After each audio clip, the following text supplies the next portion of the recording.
All right, good afternoon, everyone. Thank you for joining me for class for today. My name is Charlotte Scheid, and I'm one of the Giant Company dietitians.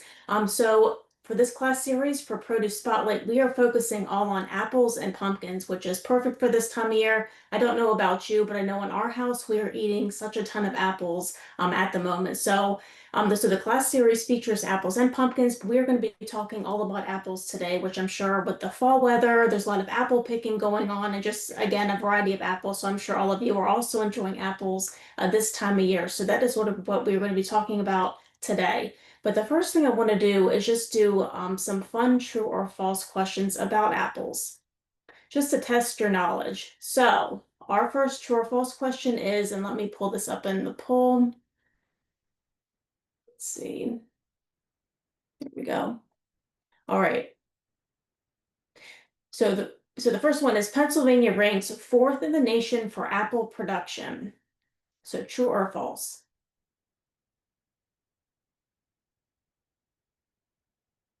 Give everybody a couple seconds to answer that.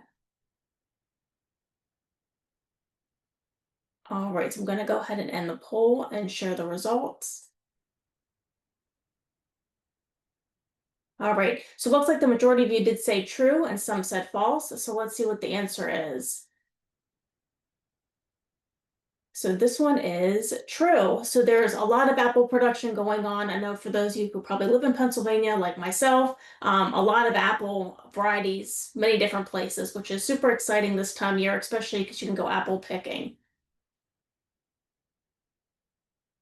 All right, here's our next one. So there are 3,500 varieties of apples that are grown worldwide. Here we go. So again, 3,500 varieties of apples grown worldwide. Which is definitely a lot of apple varieties.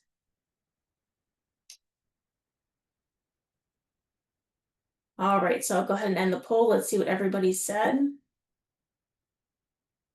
All right. All right, so it looks like majority of you said true, and then some said false. Let's see what the answer is.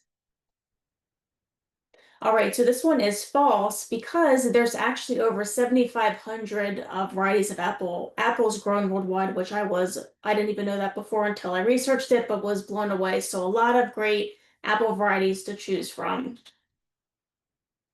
All right, our next one, there are over 100 types of apples grown in Pennsylvania. All right, so go ahead and answer that question. So again, 100 types of apples grown in Pennsylvania.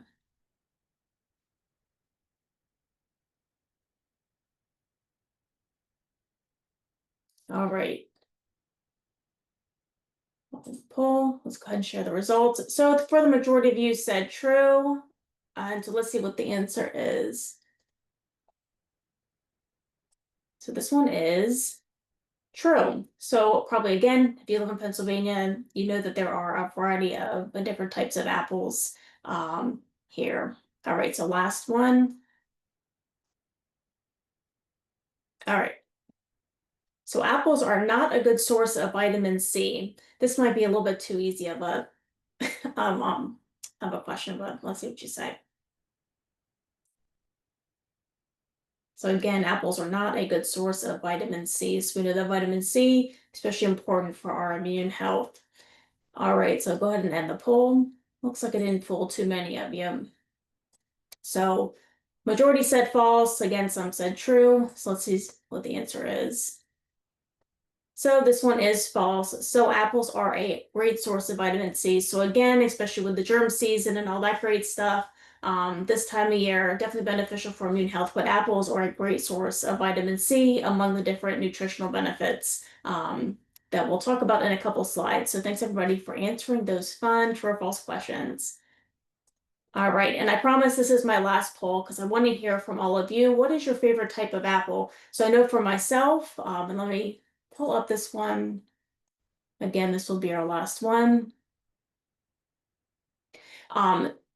So your favorite type of apple. So there are a variety of different apples. So I know for myself, in our house, we love a Honey Crisp apple. Especially my daughters really love that. But different types or different categories. You have your sweet, which is the Fuji, Gala, Honey Crisp, Golden Delicious. You have kind of your tart ones that are more used for baking, but like Granny Smith, Cortland, Pink Lady. And then we also have ones that are a little bit more balanced, kind of like a sweet tart. So we have Ambrosia, Empire, and Macintosh. All right, so it looks like a lot of you are kind of each of these. So it looks like a lot of you do like sweet, but a lot of you like, well, there's a lot of you that like them all, but then some balance and some tart, but a good number of you like the sweet, which I can appreciate because I definitely like those Honey Crisp apples. More so just like as a snack, but we're thinking about apples, of course, there's many different types of varieties, but these are kind of the main ones, especially that we have in store. But definitely in our house, Honey Crisp. So a lot of different varieties to choose from. So these are the nutritional benefits of apples. So for about one medium 7-ounce apple, so you can see kind of right here, has around 100 calories, is a great source of fiber, which we know is beneficial for our gut health, heart health. So 5 grams of fiber, which also has been shown to lower our risk for heart disease. Pectin is a prebiotic, which is really beneficial for gut health. So prebiotics help to feed the probiotics in our gut, that healthy bacteria. So really good for gut health. Again, boost immune system, so a great source of vitamin C. So one apple provides around about 10% of the daily value that we need for vitamin C. May help to reduce inflammation, a lot of antioxidants, and then polyphenols as well, which has been shown to be helpful with a variety of different conditions, like lowering the risk of type 2 diabetes and then cancer. But those are just a few of the many different types of nutritional benefits, but definitely the vitamin C, a good source of fiber. So it's always great, especially if you include it in a snack. It's just an easy way to do that. So how to choose apples. So the first one, we want the color. If you ever, well, anytime you're at like a farmer's market store, so we want the color to be a rich color, kind of a consistent color, which indicates ripeness. If it has any type of like brown spots or doesn't look like it has a rich color, probably, put that one to the side. The skin, we want it to have a smooth and shiny skin. If it has any like wrinkles or bruising or soft spots, it usually means it is already it's kind of like an older apple, more mature. But definitely we don't want any of those wrinkles, smooth and shiny skin. For size, we want it to be heavy for size. You can say this one I can tell is heavier. It tends to be juicier. We want a firmness. We want it to feel firm and solid, no mushy spots or, real softness. Usually means that it's not a very good apple. And then for smell, so this has kind of like a sweet, fragrant aroma. And if it doesn't have any smell, it might indicate that it's not ripe. If it has like a sour smell, you obviously, again, want to put that one to the side. So if you're trying to choose apples in the store, that ones that you can purchase kind of alone by themselves, definitely take these tips into consideration to find a really delicious apple.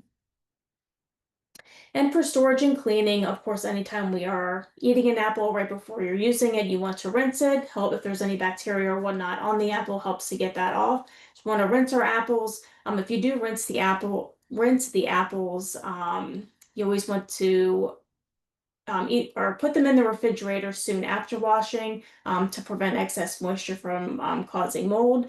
In terms of storage, we want to store our apples, or apples stay freshest when it's stored in a cool, humid environment. In the refrigerator, if you have a crisp drawer, you can put it in a perforated plastic bag. You just want kind of that air circulating around it. Or you can also put in a loosely covered container to kind of maintain that humidity. And on the counter, I know for our apples, we usually store them on the counter. They can store for up to a week, but they tend to lose their crispness faster. Usually in our house, that's not really an issue because we're eating them very fast. Normally the day we get them, we're eating them. So normally on the counter, they stay pretty well for like 1 to 3 days. But after that, they kind of, get a little bit soft and you can tell they're not as fresh, don't have as much of a crisp texture when you eat them. So you're thinking about storage and cleaning, think about these tips. I also wanted to mention this one too. So obviously there's enzymatic browning. So I just wanted to include this for some prevention of it. So we know that enzymatic browning, which happens to a lot of different produce items, but for apples, so it's a chemical reaction that occurs when the fruit is exposed to oxygen after being cut or bruised, so it tends to turn brown. So if you're using apples on like a charcuterie board, or like you want them not to turn brown, if you're kind of prepping something ahead of time. You don't want them to turn brown. These are just some tips on how to do that. You can do some lemon juice. So a little bit of lemon juice and water, soak for 3 to 5 minutes. You can drain and rinse them. You can even put them in salt water. And I know in the past someone asked, does the apple then kind of taste salty? And I've done this one and I don't think it usually tastes too salty, but it's just kind of another strategy to prevent that enzymatic browning. Then you could also do honey water as well. So if you're kind of prepping apples ahead of time, you don't want them to turn brown. These are just some ways to help with that enzymatic browning, so prevention of that. So these are some culinary uses of apples, which you would think, apples, maybe put them in a pie, use them as a snack, but there's actually many different types of ways to use apples, which is again super exciting for this time of year because of all the varieties and they're so fresh. So the first one, I know for myself, I love to make an apple slaw. I believe there's a recipe on our Savory Magazine website database too, which is super delicious. But slaw, like a sweet slaw, which is also good for, I think, the holiday season, but it's just apples, or like grated apples mixed with cabbage. You can make or have a certain type of dressing on the slaw. You can, of course, incorporate into a salad. So you can toss apples with mixed greens and nuts and cheese. You can roast apples. So I have a recipe and a couple slides on that. So you can roast it with pork or chicken. You can, of course, blend it into soup. Butternut squash is really popular this time of year because butternut squash is also in season. You can chop up the apples and create apple chips in the oven. So when they cool down, you can just sprinkle a little bit of cinnamon on there. You can make apple nachos, which is one of my daughter's favorites. So I've just chop up the apples. You can kind of like drizzle some peanut butter on it or, whatever that you would like. You can do a little chocolate chip, nuts, whatever that you would like, but just makes for a nice afternoon snack, afternoon pick-me-up, especially for kids. You can incorporate it into a fruit kebab. So you can put on a stick a little bit of apples, grapes, and cheese. Makes for a nice snack. You can also incorporate into a grilled cheese. That's another one of my favorites, which is super delicious. You can incorporate into muffins and cake, bread, and biscuits. We'll be making a biscuit recipe at the end, which is super delicious. I think a little bit of a unique way to use apples as well. Of course, you can use them in pies, which is popular around the holidays. You can chop up apples, put them in oatmeal or yogurt parfait. You can, of course, make apple butter or applesauce, which again, if apples are in season, you can usually buy a lot of them for cheaper and you can make that applesauce, apple butter. You can make them into a smoothie and you can do an apple infused water, which is if you put in some apple slices into water and like some cinnamon sticks, it really makes a nice, nice flavored fall water, which I always like. There's also a lot of different recipes on our savory for stuffing. So you can combine apples with bread, onions, and herbs, which makes for a really nice Thanksgiving stuffing or, whatever meal that you're prepping. Again, with snacks, seems to be really popular with apples. Again, you can pair with peanut butter, even cheese, or whatnot. And then also for this time of year with the holidays approaching, even like Halloween, you can include it kind of a charcuterie board. A lot of different options for a charcuterie board, which is pretty cool. So as you can see here, apples, not just for a snack, but for a variety of different ways that you can use them. And these are some apple pairings. So these are just some pairings that taste, I think, pretty good with apples. So first being pears. A pear is a really nice combination with apples, which are in season right now. Same with cranberries for the upcoming holidays. Even bananas and grapes are a good one. For protein, there's a lot of, again, recipes on savory, recipes with apples and chicken, turkey, and pork. Great herbs and spices, thyme, rosemary, mint, and cinnamon. Even if you do like maybe apple and mint water, if we're talking about infused water, that would be a good one. And also again, with apples and peanut butter as a snack, almonds, walnuts, some goat cheese, brie or blue cheese, a lot of different cheese options with apples, which tend to go well in a salad. So when you're thinking about apples, kind of different flavor combinations or food combinations, these are some to think about. So these are some products at apples at Giant Martin's, so that you can kind of get them in a variety of different ways. Of course, you can purchase them loosely, like one at a time. But I will say in our house, especially if you have kids, or even if for yourself you have to pack a lunch, I love these individualized apple slice packets. I know in our house we use them a lot.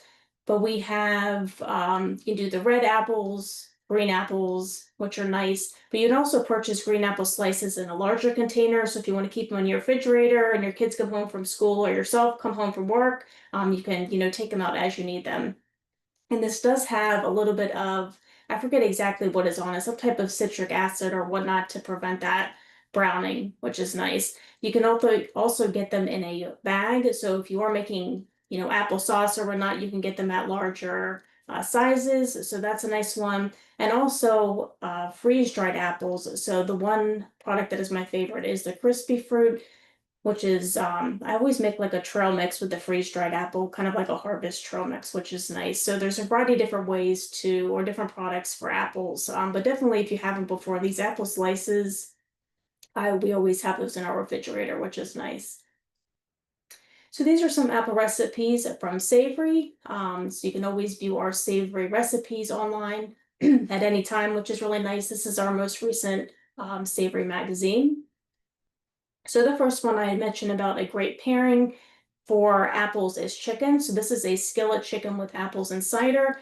Very easy to make. It does get 3 guiding stars, which we know is our nutritional navigation program. So the more stars that a recipe gets, the more nutritionally beneficial it is. But this one has almost 40 grams of protein, 4 grams of fiber. Definitely not too hard to make, but incorporates some apples and cinnamon, chicken, flour, apple cider, which I know Shayna went over in the last produce spotlight class all about apple cider, some butter, and then chives.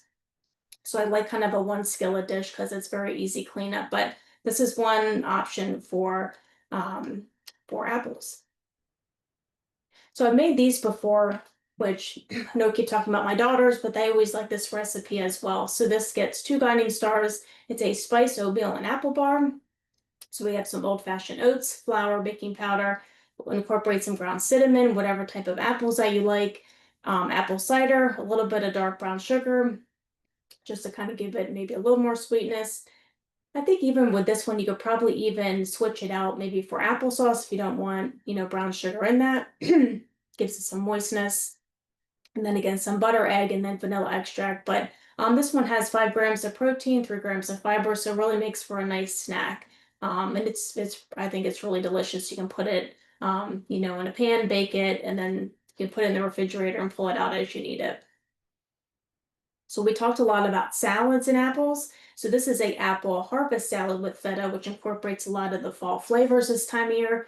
So walnuts, excuse me, fresh orange juice, fresh lemon juice, which will help with that enzymatic browning that is incorporated into the salad.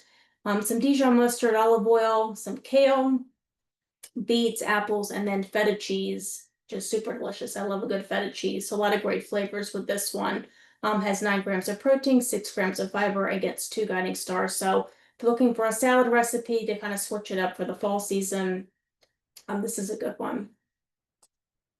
And then I had mentioned too about pork being a good pairing with apples. So I love a good sheet pan meal. So this is a sheet pan pork, apple, and arugula salad. Gets 1 guiding star. So really you put all these ingredients on the sheet pan and then bake it. So this one has 47 grams of protein per serving and then 5 grams of fiber. So you're getting a lot of great protein in this one, but especially if you have a busy night, don't have a lot of time, this is a good one. Excuse me. All right. So this is our apple recipe inspiration. So this is a little bit of a unique twist on apples and what to make. So these are apple cheddar biscuits, which are very easy to make, but really just kind of a unique thing, especially if you need a side dish for some type of meal. This is a good one. Excuse me, I'm just gonna get a drink of water quick.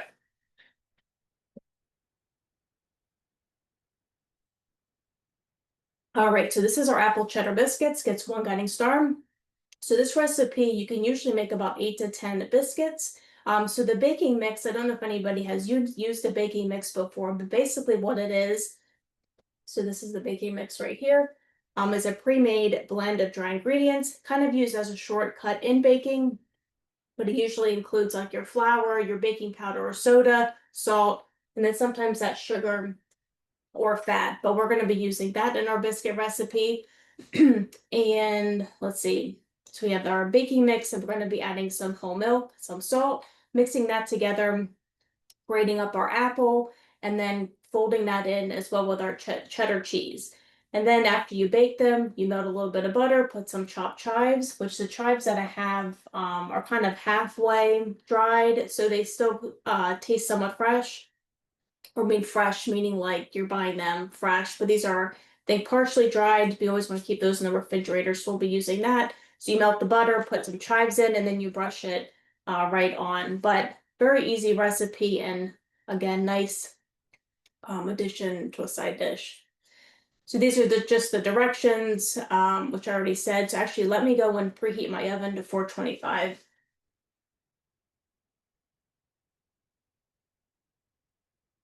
All right, so that is heating up. So let me bring over, actually, let me just, so I already make sure I didn't miss anything. So again, we're mixing in all of our ingredients. I have my oven preheated to 425.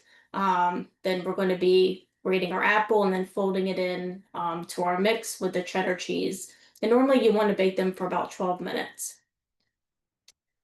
All right, so let me stop sharing my screen and we will get started.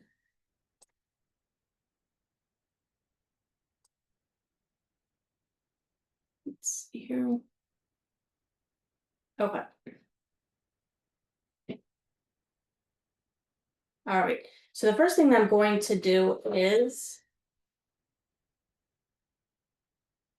I was gonna grate first, but let me go ahead and just mix my the dry, or the baking mix,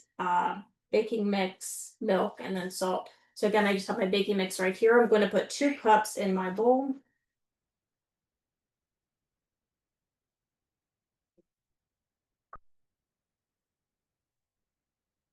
Try to pour this out.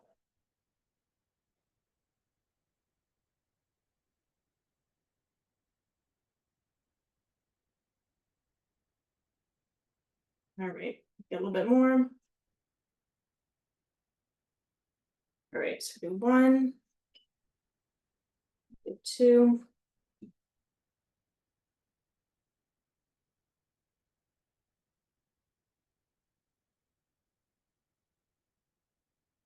All right. And depending on the consistency, I might add a little more, but we'll see. So we have 2 cups. We're going to do a 1/2 cup of milk. So I just have our brand whole milk right here.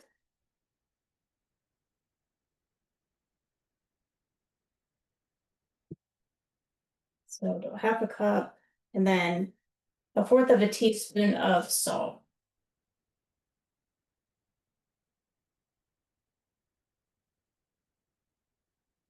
Okay. I'm just going to use my fork, just kind of mix this up a little bit. I will say maybe towards the end when I'm folding in the apples and cheddar, I may use my hands. So it makes it a little bit easier.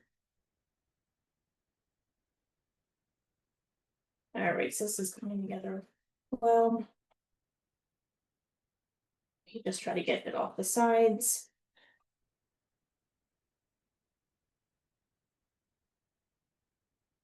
All right, I'm going to go ahead and set this to the side, and we're going to grate our apple. So I'll bring my cutting board back. I have my grater right here. I did already pre-wash my apples. So you want about a cup to mix in with the baking mix. And if you want, before you grate, you can take the skin off, but you don't necessarily have to. So we're just gonna grate this. Try to get towards a cup.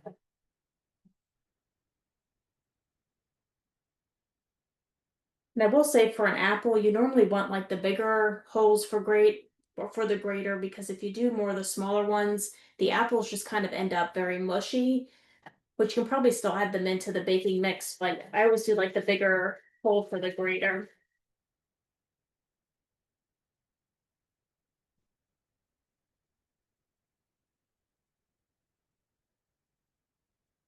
I think we may do the other apple to get to a cup. So this apple will give the biscuits a nice sweetness to them. Do one more side. I think we should be good.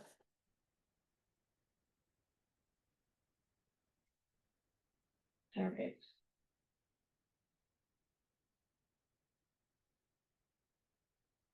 So that looks pretty good. So that's about a cup. Put this over here.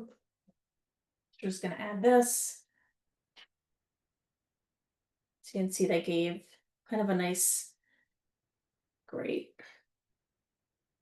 Just gonna kind of fold it in, just make sure it goes for areas. I'm also gonna put in my cheese. So the cheese that I'm using is just our brand, sharp cheddar cheese, but it's finely shredded. So we'll just put there it is. So we'll do 2/3, around 2/3 of a cup.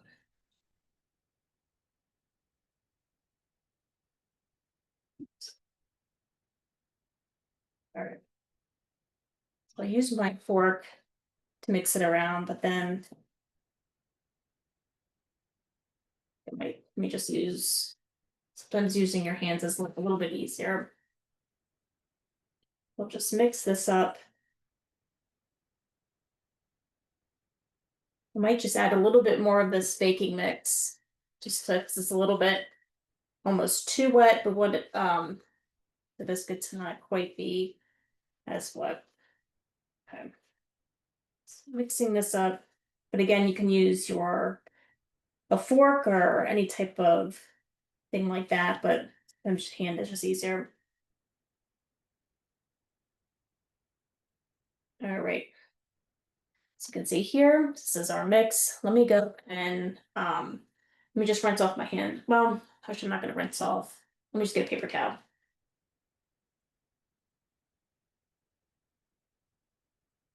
All right. So we'll move this cutting board and bring our baking sheet.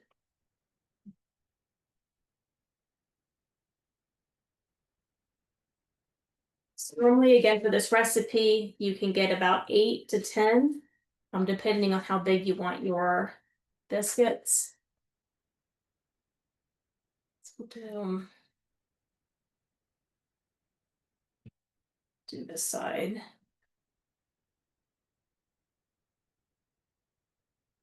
So you do want to bake this for about 12 minutes at 425. My oven is almost there. And then after the 12 minutes, you want them to cool down a little bit. That's when you're going to melt your butter and then mix that with the chives. So I think I'm making my biscuits probably a little more big. So I'll probably be able to get, okay, I guess I'm making them more big than what the recipe is probably making them, but we have about 6 here. But yeah, you can do them a little bit smaller and then you can get more. Let me go ahead and rinse these off and then I'm going to bring back the finished ones.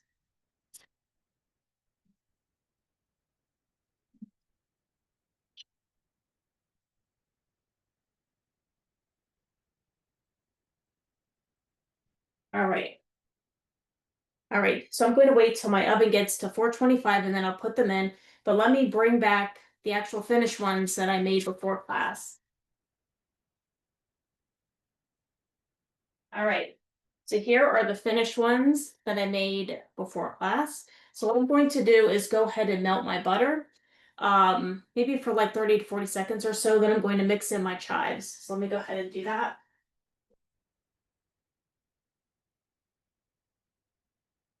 All right, so again, the chives that I have are kind of a lightly dried chive. It is recommended that you do keep them in the refrigerator. You keep them fresh. So for this recipe, you do about two tablespoons. And we'll kind of mix that around, and then we'll use our brush to brush it right on. Let me check on the butter.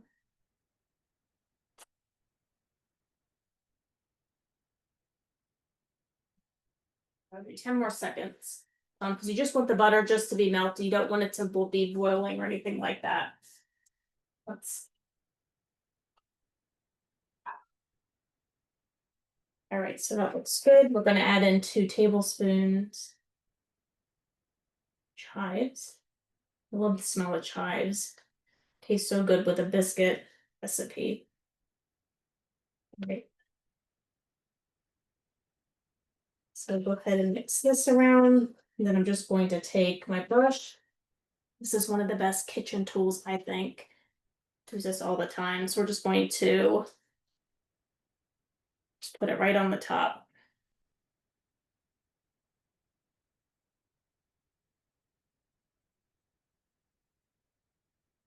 And you don't have to buy the partially dried chives if you just want to do the actual fresh ones.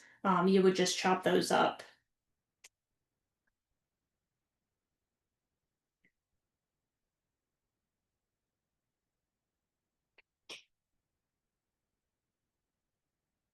All right, so that looks really good. Smells really delicious. All right, and so once you're done with that, especially if you're making this kind of before a meal, where did I put my basket? Here it is. So this napkin is probably a little bit too big. So this is like my bread basket. So if you're serving these for a meal, you're just gonna put them right in. You don't necessarily have to wait till like um, the butter dries or too much, but just put them right in here. Then you're ready for serving it to your guest. So here are our apple cheddar biscuits. Probably can use this napkin is probably like a little too big again for this bread basket, but so you can see here, not too hard to make, super simple ingredients. So my oven is almost ready for my next batch, but hopefully that gives everybody a wonderful idea how to use apples.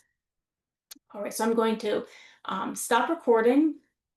So thank you everybody and take care.